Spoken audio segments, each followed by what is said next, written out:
धन्य है वो गीध जिसने सीता को बेटी कहा है। क्या कहा है? बेटी। बेटी कह करके संबोधित किया है।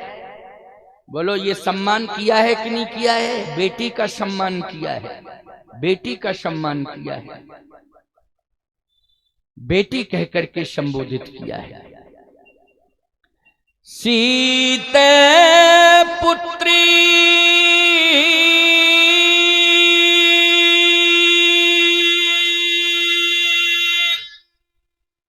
करसी जनित्रासना ओ करी हूं जातु धान करना सा। पुत्री तू चिंता मत कर, इस दुष्ट का मैं समूल नष्ट कर दूंगा। कुछ भी नहीं बचेगा पास, सब कुछ नष्ट हो जाएगा। लेकिन तू रो मत,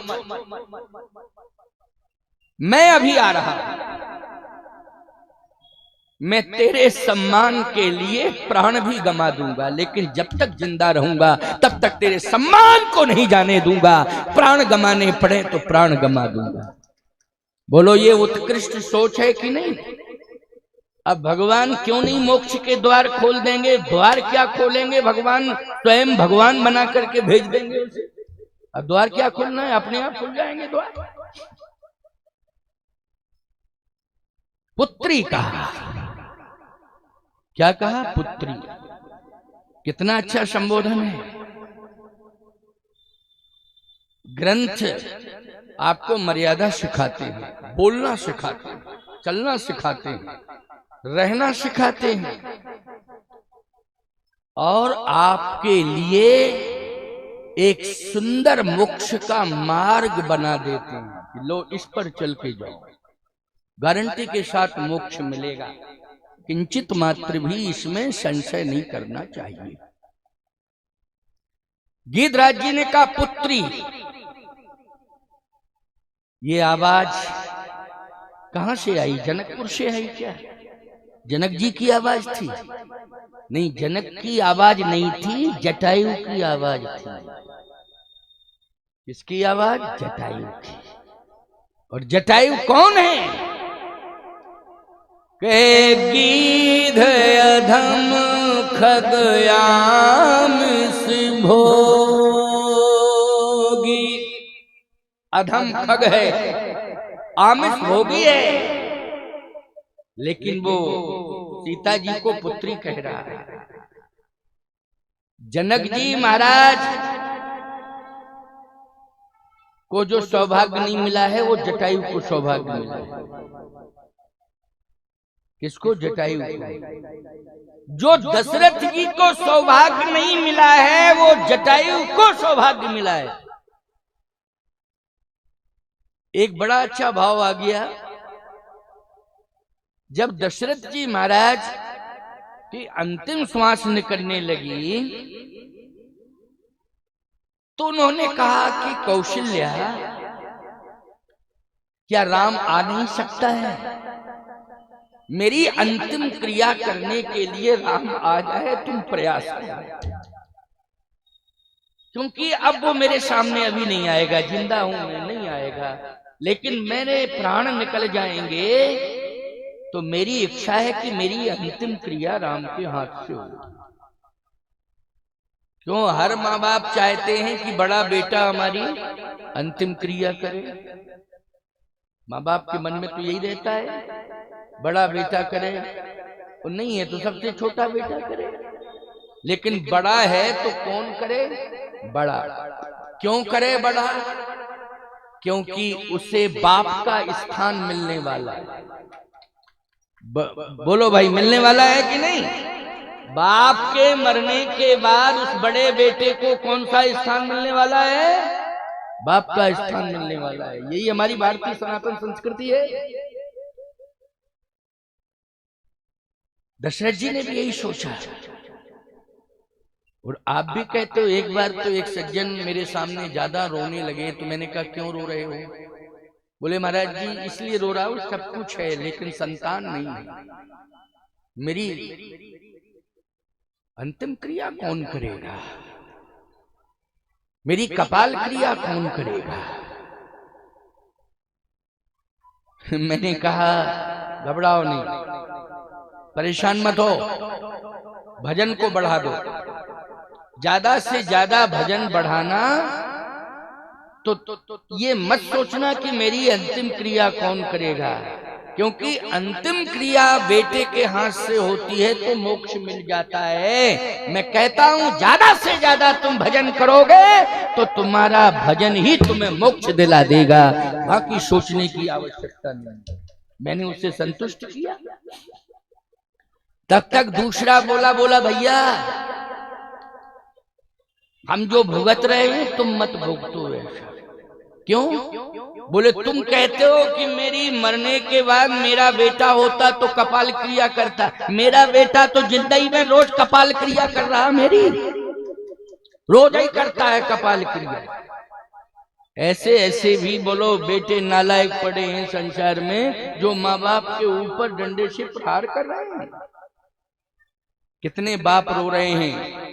तुम तो शहर में रह रहे हो, गांवों में बड़ी दुर्दशा हो रही है अशिक्षा के कारण, कुसंस्कारों के कारण और बेरोजगारी के कारण। फालतू में बैठे हैं, घूम रहे हैं, शराब पी रहे हैं, जुआ खेल रहे हैं और माँ बाप को आके गालियां दे रहे हैं। ये गांवों की दुर्दशा है। गांव में वैचारिक प्रदूषण बहुत ज्यादा फैला हुआ है, बहुत ज्यादा फैला हुआ है। इसलिए सोचने की बात है, रामायण की कथा सुनने की आवश्यकता है, सत्संग से जुड़ने की आवश्यकता है। दशरथ जी ने कहा कि मेरे प्राण निकल जाएं तो राम मेरी अंतिम क्रिया करके चला जाए।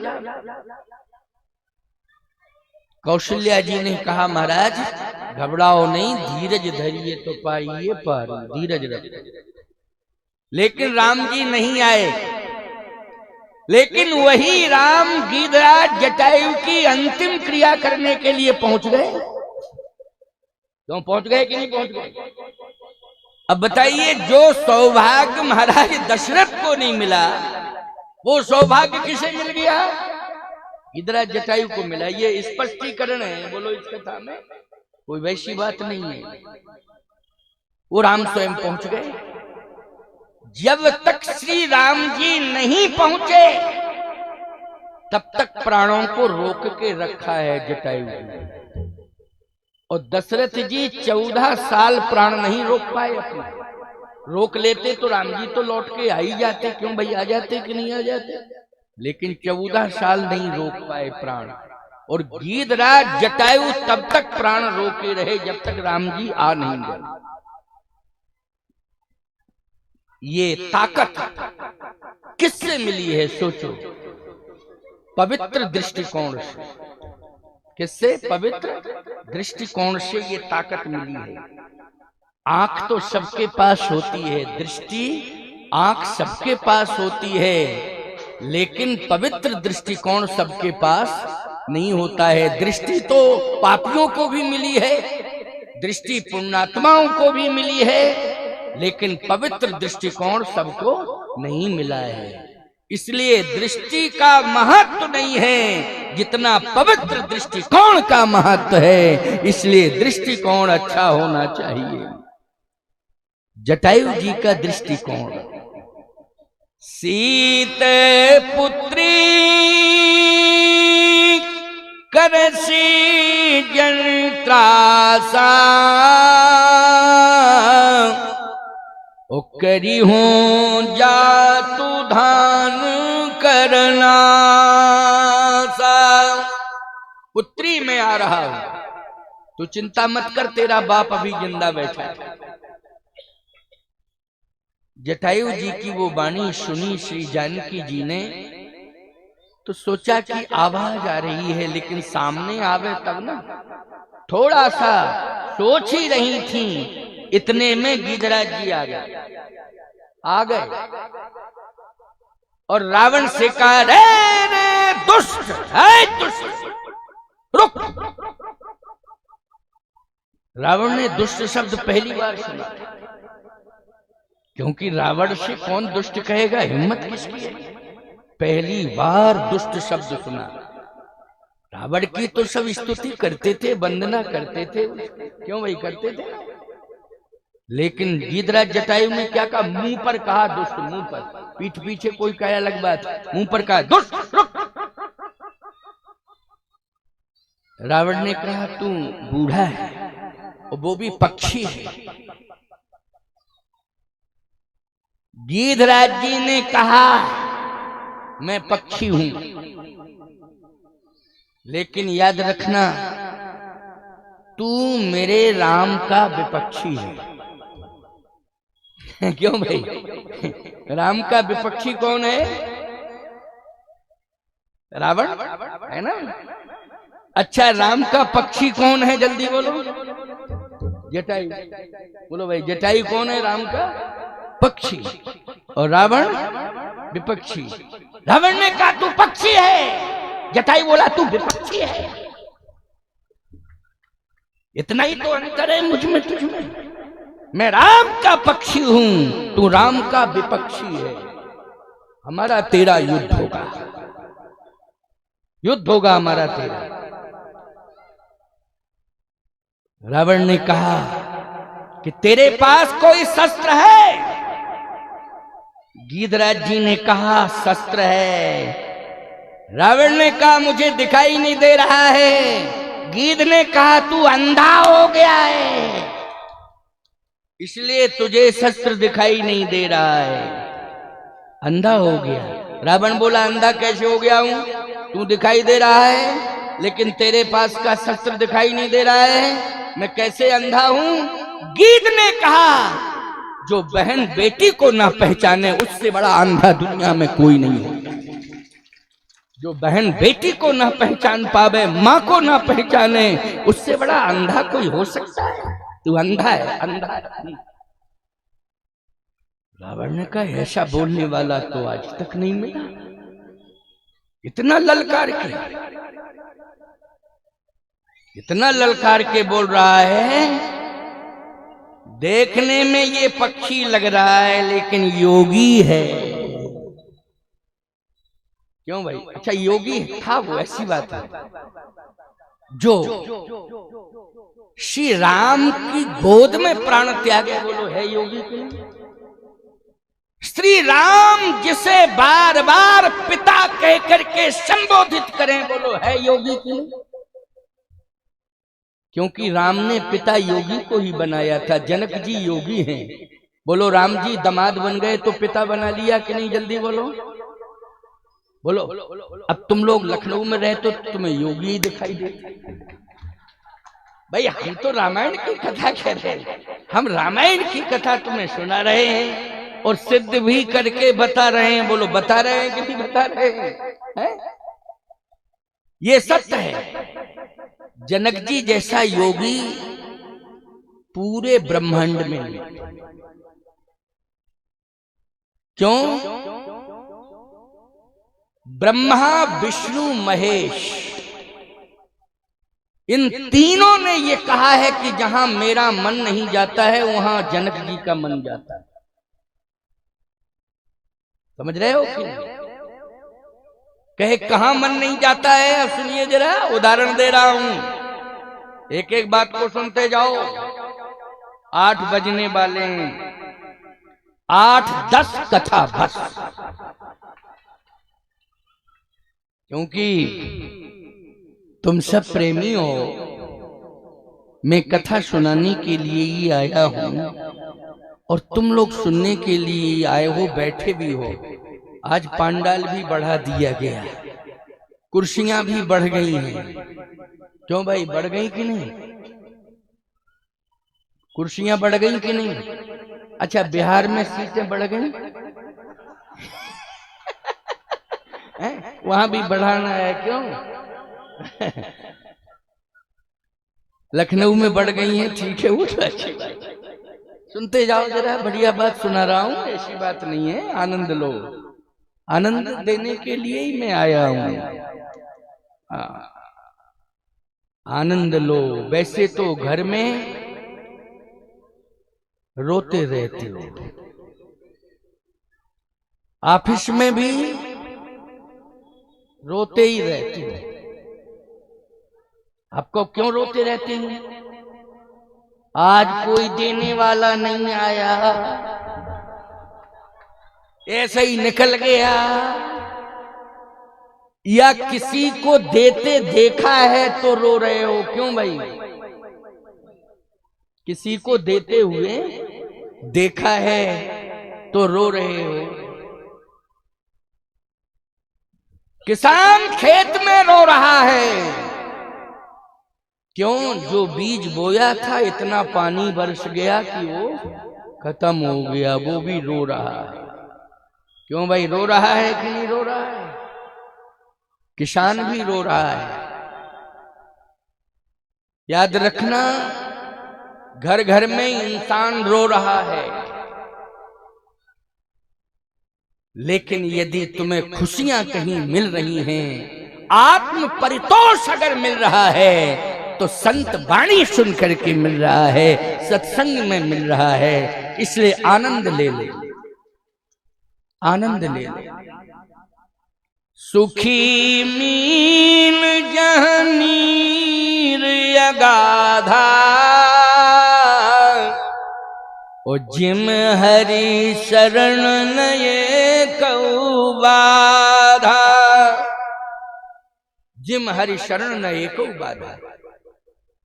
मैं सत्य कह रहा हूं, अगर यहां कोई व्यक्ति किसी भी प्रकार की बीमारी लेकर के बैठा है, तो इस समय भूल गया है अपनी बीमारी। बोलो, भूल गया कि नहीं? भूल गया। घर को भूल गया, बीमारी को भूल गया, दवा को भूल गया। क्यों? वो समझ रहा है कि भरपूर दुआ मिल रही है, इसलिए आनंद रहेगा।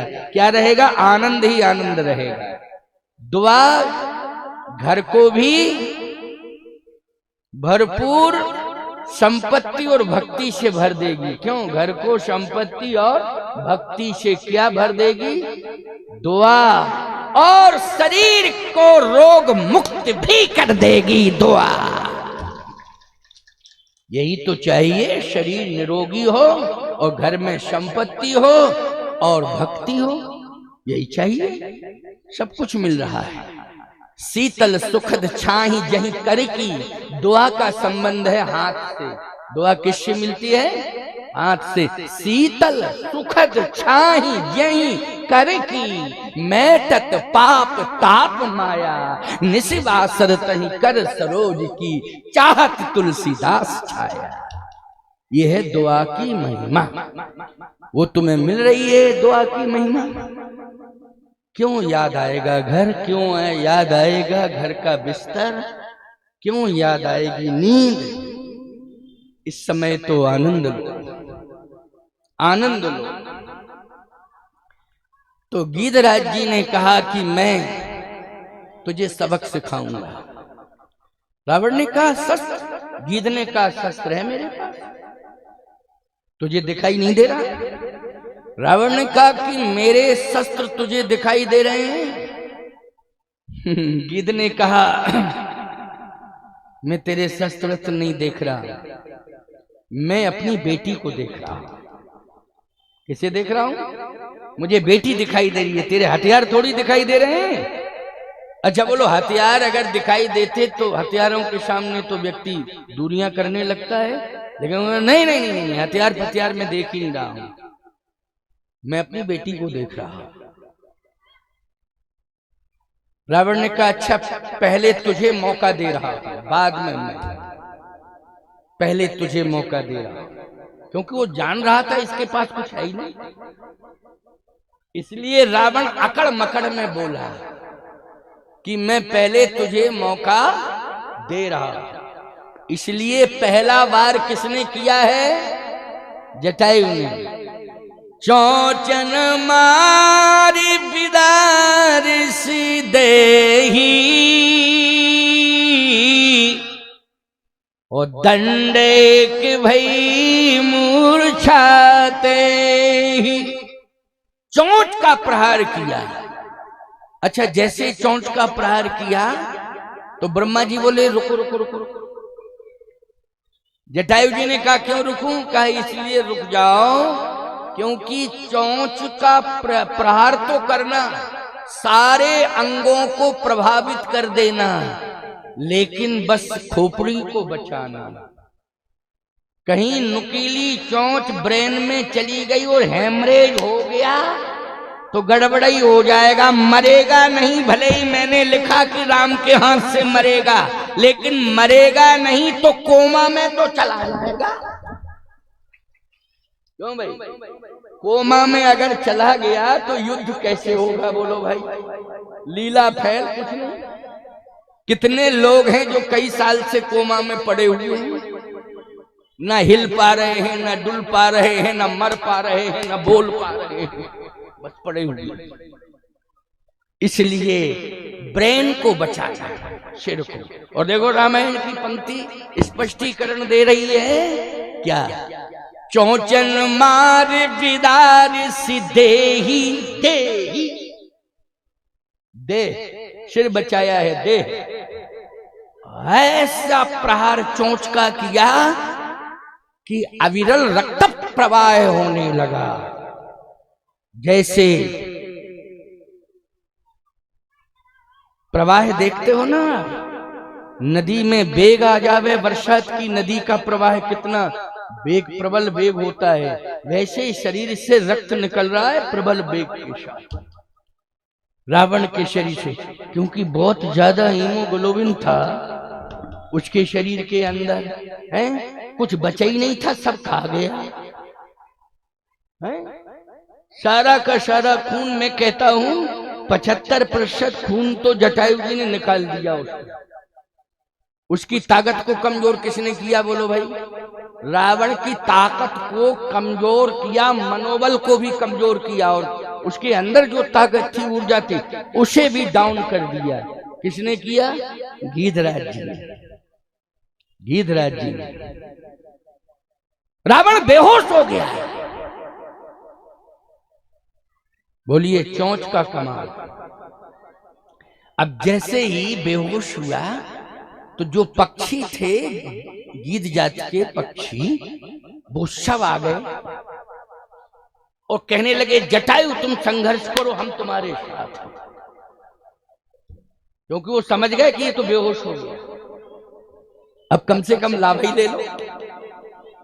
जटायु तुम संघर्ष करो, हम तुम्हारे साथ हैं। जटायु जी ने कहा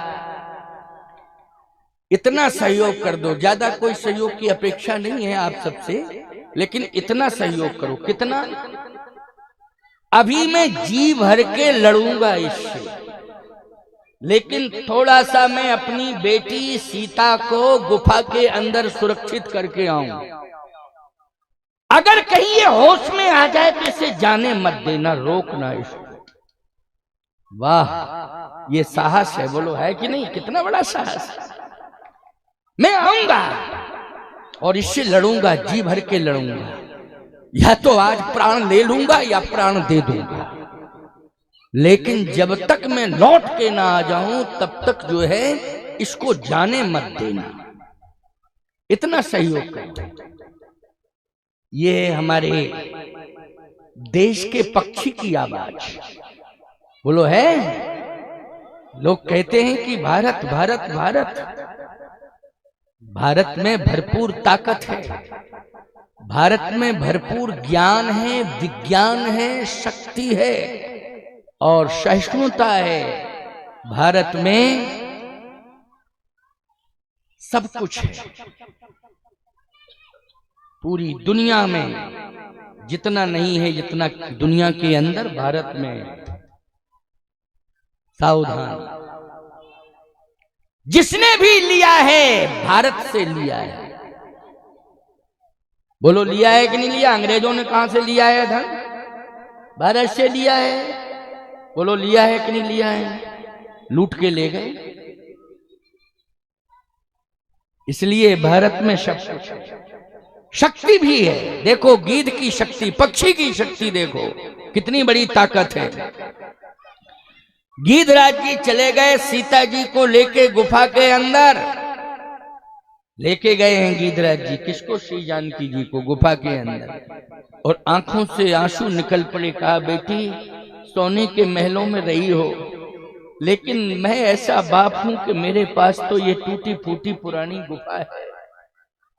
बस इसी में सम्मान की रक्षा कर लो। बस मैं कुछ भी करूं तेरे सम्मान को सुरक्षित रखूंगा।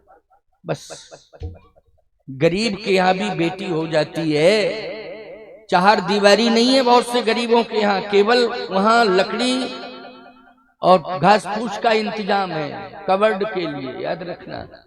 लेकिन जब जवान बेटी हो जाती उस गरीब की, तो वो झोपड़ी के बाहर चारपाई डाल करके रात भर सोता नहीं है। यही सोचता रहता है कि मैं अपनी बेटी का हाथ समय से पीला कर दूं। बोलो ये भारत के पिता की सोच है कि नहीं? ये मैं भारत के पिता की सोच बता रहा हूं। भले ही गरीब है, लेकिन सोच कितनी उत्कृष्ट है। अपने बेटी के सम्मान के खातिर रात रात भर जाग रहा है। ये है हमारा भारत। विदेशों में ये नहीं पाया जाता है। विदेश की संस्कृति मर्यादा से कोसों दूर है। बोलो है कि नहीं कोसों दूर? लेकिन भारत की बेटी जब जन्म लेती है तो आवरण का बाना पहन करके आती है। वो आवरण का बाना पहन के आती है।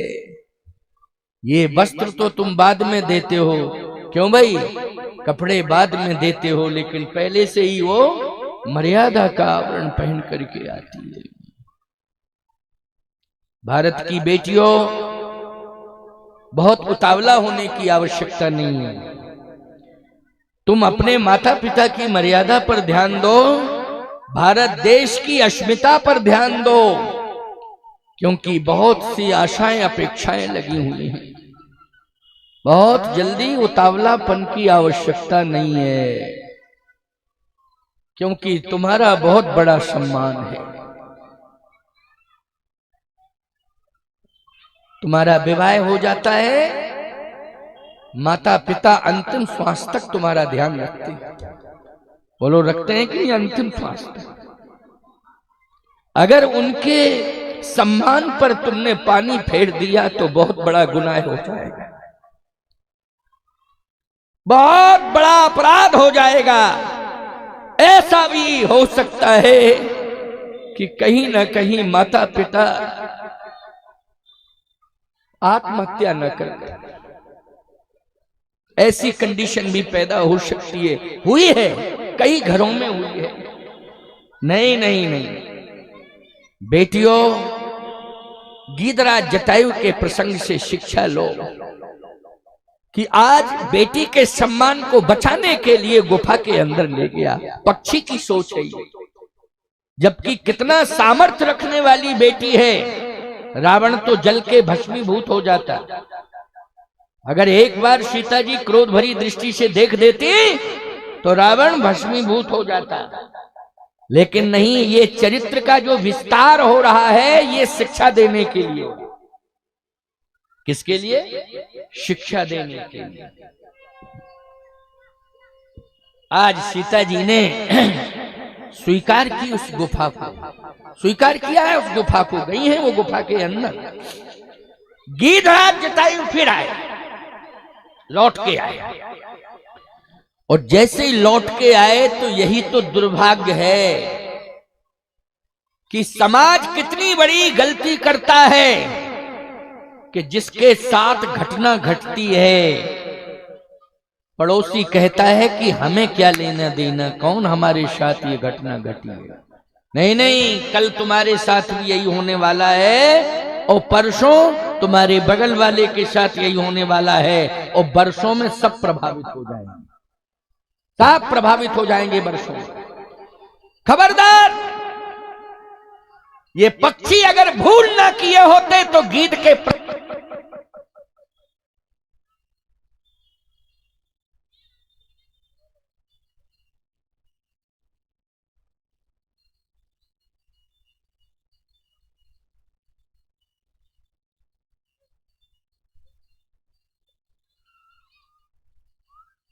में अच्छा आ गया, चलो ठीक, कोई बात नहीं। हम क्या, हमको कुछ पता ही नहीं रहता है कि क्या हुआ क्या नहीं हुआ, किस किस तरह से ये अलग हो गया, हमें कुछ पता नहीं।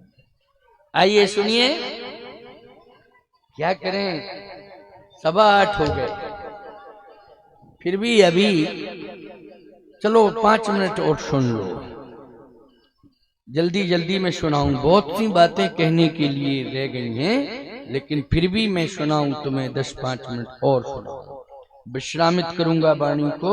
रोज ही बच जाता है 8:15 8:30 तो रोज बचता है ना, पर डे हो जाता है, आरती होते होते 9 बज जाता है, आरती तो होने लगी, मंदिर है पीछे, इसलिए अच्छी बात है। देखो भगवान की कथा के साथ संकट ध्वनि है ना, ये कितने सुंदर झालर बज रहे हैं, ठाकुर जी के हैं शंख झालर यहाँ बजे हैं, क्या बात है, बहुत अच्छा। ऐसा लग रहा है कि हम लोग लखनऊ में नहीं बैठे हैं, हम लोग तो लक्ष्मणपुर में बैठे हुए हैं, लक्ष्मण धाम है, लक्षण धाम राम प्रिय सकल जगत आधार, गुरु वशिष्ठ तय राखेऊ लक्ष्मण नाम उदार।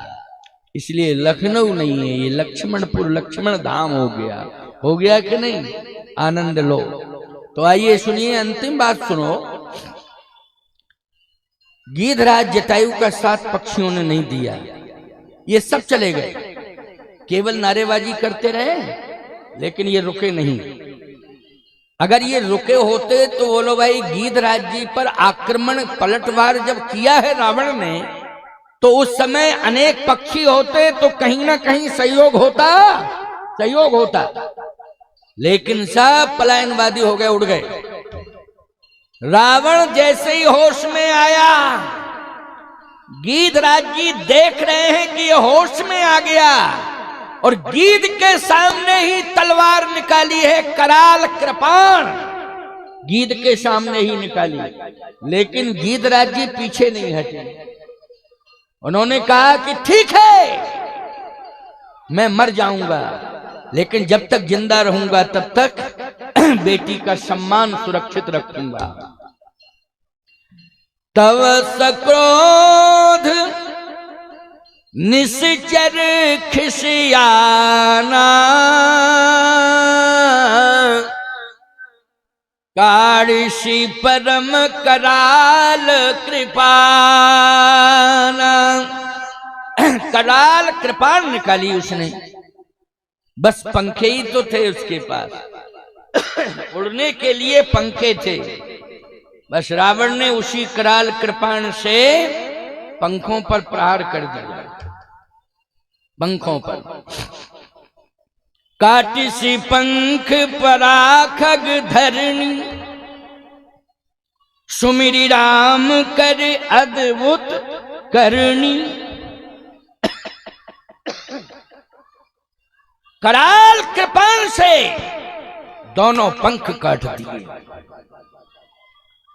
राम राम राम राम राम राम कह के भूमि पर गिर पड़ा। राम राम राम, दशरथ जी ने भी राम राम कही, राम कही, राम राम कही, राम।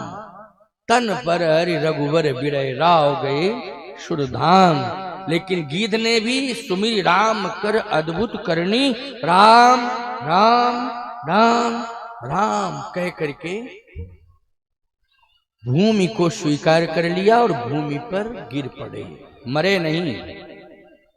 राम राम राम राम राम राम राम राम राम राम ये श्वासों से निकल रहा है।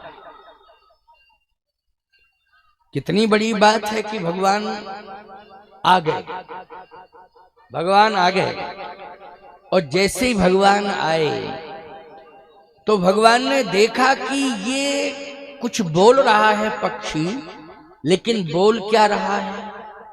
अब भगवान ने जैसे ही कान लगाए तो आवाज आ रही थी, बहुत मंद श्वास से शब्द निकल रहे थे, मरत न में रघुवीर, गोस्वामी तुलसीदास जी ने वर्णन किया कि श्वासों से क्या निकल रहा है। मरत न में रघुवीर बिलो के तापस भेष बनाए, चाहत चलन प्राण पावर बिन सिय सुध प्रभहि सुनाए। मैं जब तक नहीं मरूंगा, जब तक श्री राम तुम नहीं आ जाओगे, और मैं सीता की गाथा जब तक तुम्हें नहीं सुना दूंगा, तब तक मैं मरूंगा नहीं। बार बार करमी शीस धुनि गीधराज पछताई, तुलसी प्रभु कृपालु तहि अवसर आए गए दो भाई। भगवान राम ने कहा कि मैं आ गया हूं, आ गया हूं, आ गया हूं, नेत्र खोलो, नेत्र खोलो। गीध ने कहा आ गए हो राम? हाँ आ गया। जैसे ही नेत्र खोले भगवान का दर्शन हुआ। जैसे ही दर्शन हुआ तो दृश्य क्या था प्यारे, भगवान ने उठा करके गोद में लिटा लिया था। कहां लिटाया था? गोद में। गीध को गोद में राखी दयानिधि नैन सरोजन में भरवारी, वारही बार संवारत पंख जटायु की धूल जटान सुझारी। भगवान अपनी जटाओं से जो शरीर में धूल लगी थी गीधराज जी के, उसको साफ कर रहे हैं जटाओं से। गीधराज जी लेटे हुए हैं, भगवान का दर्शन कर रहे हैं। देख क्या रहे हैं? भगवान की आंखों से अविरल अश्रुधारा बह रही है। जल भरी नयन कहत रघुराई, तात करम ते निज गति पाई। जल भरी नयन कहत रघुराई, तात करम ते निज गति पाई। कर्म, कर्तव्य बोध। आपको जो मैं मोक्ष देने जा रहा हूं, वैसे तो मेरी इच्छा यह है कि काल कुछ भी नहीं बिगाड़ सकता है। रावण काल बन गया है। आपको मौत के घाट उतारने का संकल्प लेकर के गया है, लेकिन मैं आपको मरने नहीं दूंगा, मरने नहीं दूंगा।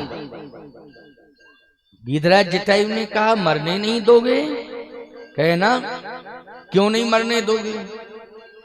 भगवान ने कहा इसलिए कि मैं अपने स्वार्थ में आपको नहीं मरने देना चाहता हूं। मेरा स्वार्थ है। आपका क्या स्वार्थ है? भगवान ने कहा यही स्वार्थ है कि जिन्होंने मुझे पुत्र बनाया, मैंने उन्हें पिता बनाया, वो तो हमसे दूर हो गए। लेकिन इस समय मैं समझ रहा हूं कि मेरे पास पिता नहीं है, क्योंकि पिता की मृत्यु हो गई।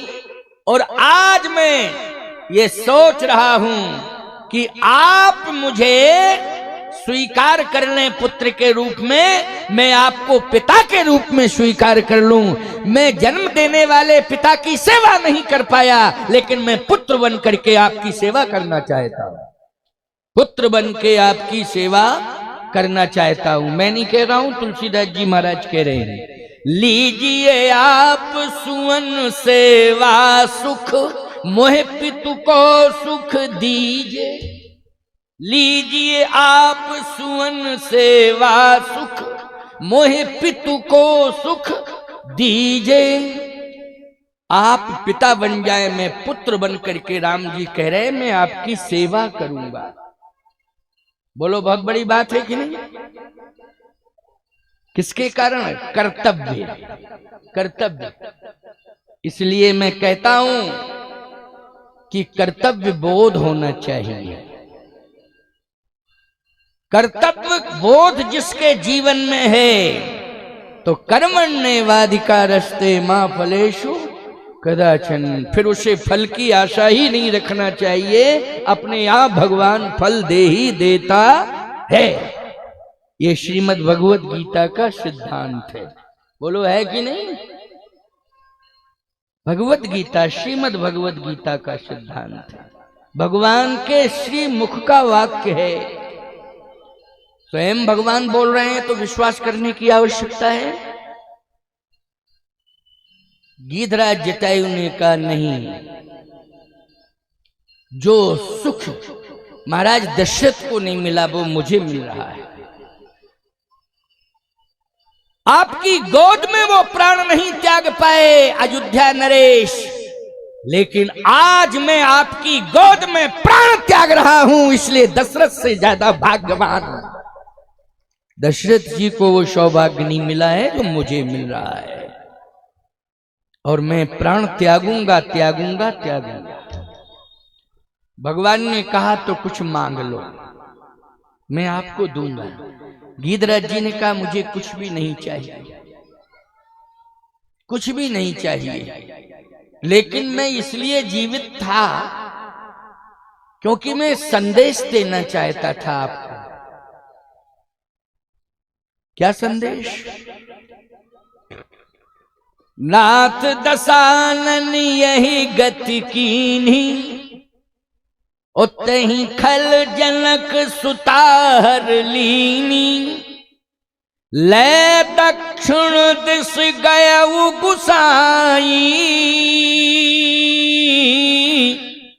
और बिलपति अति कुररी की नाई। बिलपत अति कुररी की नहीं। दरस लाग प्रभु राख्यु प्राण, दरस लाग प्रभु राख्यु प्राण। चलन चाहत अब कृपा निधाना। दर्शन हो गया, बस अब मैं जा रहा हूं। लेकिन पता मैंने बता दिया है। लक्ष्मण जी ने कहा है ये क्यों नहीं बोल रहे हो कि नाथ दशानन दुर्गति की? ये क्यों कह रहे हो नाथ दशानन यह गति कीन्ही? पंख कट गए, रक्त निकल रहा है और कह रहे हो गति नहीं, दुर्गति।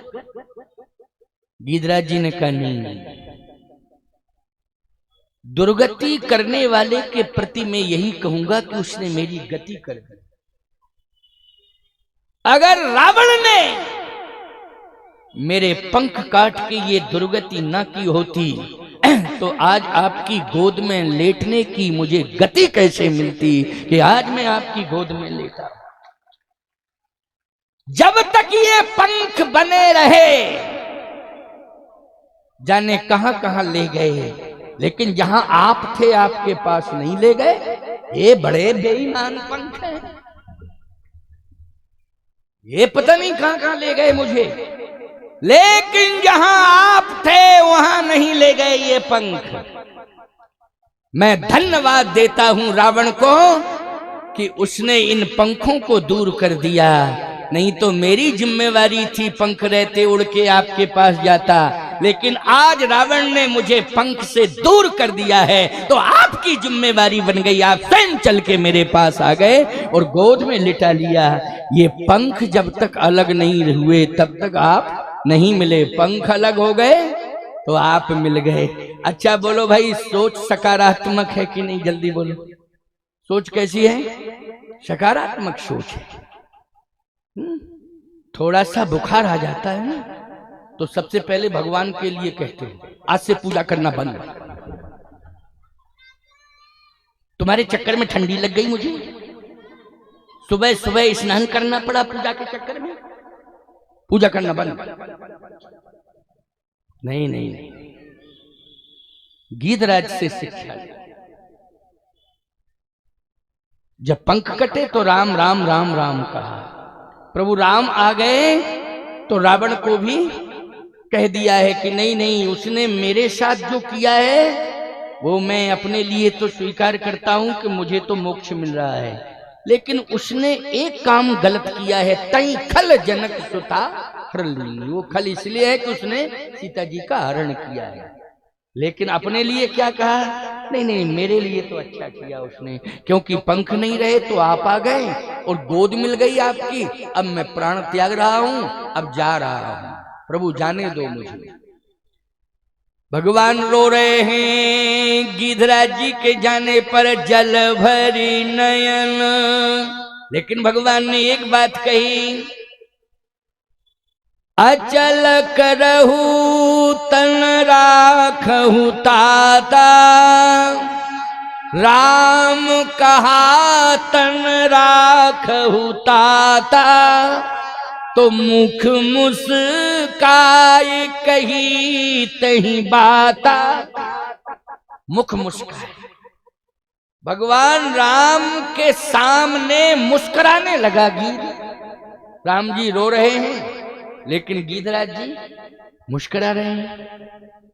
लक्ष्मण जी ने कहा बड़ा विचित्र है ये जीव, जब कोई मरता है तो रोता है, लेकिन ये मर रहे हैं और लेकिन हंस रहे हैं,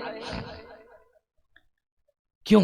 भगवान ने कहा इन्हीं से पूछो, इन्हीं से पूछो। लक्ष्मण जी ने कहा मैंने तो देखा है कि लोग मरते हैं तो रोते हैं, लेकिन आप मरने जा रहे हो, आपके प्राण निकल रहे, आप हंस क्यों रहे हैं? मुख मुस्काए कही तई बाता।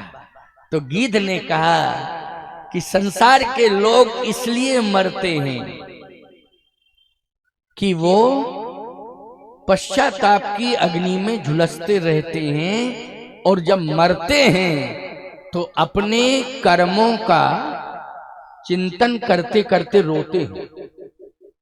मरने वाले व्यक्ति के सामने दो खड़े हो जाते हैं, एक तरफ पुण्य खड़ा हो जाता है, एक तरफ पाप खड़ा हो जाता है। अगर पुण्य जो है ज्यादा किए हैं तो पाप जो है भागने लगता है, क्योंकि दबाव बन जाता है ना पुण्यों का, पाप भागने लगता है और व्यक्ति को मरते समय मरने में परितोष मिल जाता है।